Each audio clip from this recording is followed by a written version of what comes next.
球の皆さんこんにちは、月くんと申します。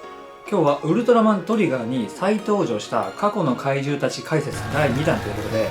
第1弾の方は概要欄に貼っておくので、暇すぎて草が生えそうになっている方もそうじゃない方もぜひ見てください。第1弾の時は本編登場前に出したんですけど、第2弾の今回は振り返りみたいな感じでやっていこうと思います。では早速1体目はこちら、惑星守護神ギガデロス。いやいや君、そんな名前の怪獣トリガーに出てきてないよという方、おっしゃる通りなんですけど、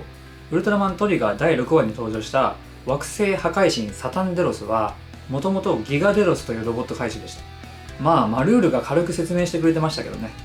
このギガデロスはウルトラマンタイガの14話に出てきた怪獣で、イルトという科学者が怪獣災害に苦しむ人のために作った防衛兵器だったんですよ。スペースビーストに対抗して作られたダークザギと経緯は似てますね。で、ある理由でそれが暴走してしまって星を滅ぼしてしまうんですよね。だから今もたくさんのギガデロスたちが宇宙に散らばっている状態で暴れている状態です。ウルトラマンタイガの14話ではギガデロスを作った科学者ご本人も登場して、暴走した理由とかもいろいろ明かされますので、気になった方は視聴をお勧めします。で、そのうちの1体がヒュドラムの手に渡って改造されたのがトリガーの地球に現れたサタンデロスというわけです。何者かの手によって改造済みの個体をヒドラムがメルカリとかで購入したのか、自分で改造したのかは不明です。性能面の違いで言うと、ギガデロスの頃にタイガたちを苦しめた最大の武器とも言ってもいい分裂する能力があったんですけど、サタンデロスにはその能力が失われていて、代わりに超強力なバリアを張れるようになっています。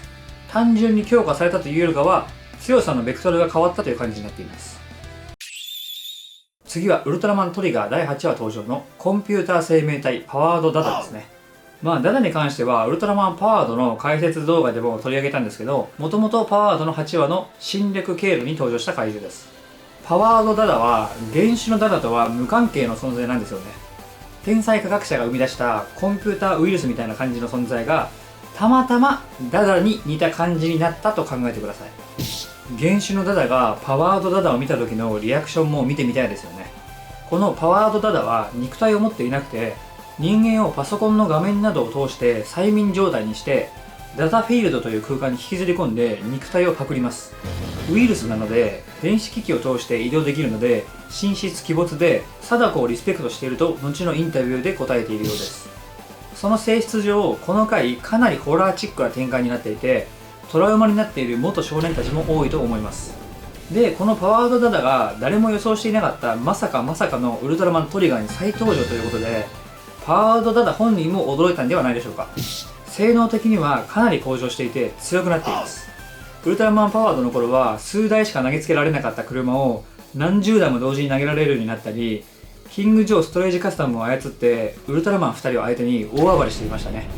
ちなみにウルトラマンパワードに登場した際の最後のシーンで完全にウイルスを退治しきれていなかったことを匂わせるような演出があったので、パワードの個体とトリガーの個体が同一個体であるかもしれないというロマンも残っています。というか月くんはそう思っています。あとは第7話第8話に登場したウルトラマン Z 関連ですね。ウルトラマン Z 関連は皆さん記憶に新しいと思いますし、知ってる方も多いでしょうから、この動画ではほんのりとだけ紹介しますね。今回ウルトラマン Z の宇宙とウルトラマントリガーの宇宙をつなげる役割を果たして、初代ウルトラマンに登場した4次元怪獣ブルトンはもう最近は次元を超える装置的な扱いになってますよね。ウルトラマン Z にも登場したかなり厄介な怪獣で、そのブルトンを割とあっさり処理したマン兄さんはやっぱりすごいみたいな感じで再評価される現象もあったりして、なかなか興味深い限りですね。このブルトンによってウルトラマン Z と一緒にトリガーの宇宙に来たのが海賊宇宙人バロッサ星人、海賊ヒナ怪獣ベビーザンドリアスケダメア、特空機3号キングジョーストレージカスタム、そしてウルトラマン Z と夏川春樹ですね。バロッサ星人は令和を代表する宇宙人になるだろうなという貫禄すらすでに出てきている個性派宇宙人で、1代目から3代目がウルトラマン Z に登場していますので、トリガーに出てきたのが4代目と言われる個体ですね。このバロッサ星人、見た目はほとんど同じでも少しずつ能力とか持っているものとかが違っていて、見ていて飽きない不思議な魅力があります。宇宙の海賊的な種族ですので、いろんな宇宙のいろんなところから奪ったであろう武器を使っていて、メジャーな武器からかなりウルトラに詳しくないとわからないようなドマイナーな武器も使ったりしていて、見ていてニチャニチャ笑ってしまいます。その辺もまた今度動画にしたいと思います。ケダメアはザンドリアスなのになぜか言葉を喋れて、バロッサ星人4代目の通訳的なポジションでしたね。某宇宙の某機械と声がそっくりでしたね。ザンドリアスについては少し過去の動画で触れていますので、見てくれたら泣いて喜びます。キングジョーストレージカスタムはウルトラマン Z の宇宙の地球人がペダン星人の技術であるキングジョーを参考にして作った特空機と呼ばれるロボットのうちの1体です。特空機と Z に関してはもう本編を見てください。まあこの動画をここまで見てくださってる方の中に Z をまだ見てない方はそんなにいないと思うんですけど、もしいたら絶対に見てほしいです。そしてその後にまたトリガーを見返してください。全然違って見えますから。ちなみにこのトリガーに再登場した過去の怪獣解説シリーズ、再生数15回以上で第3弾もやります。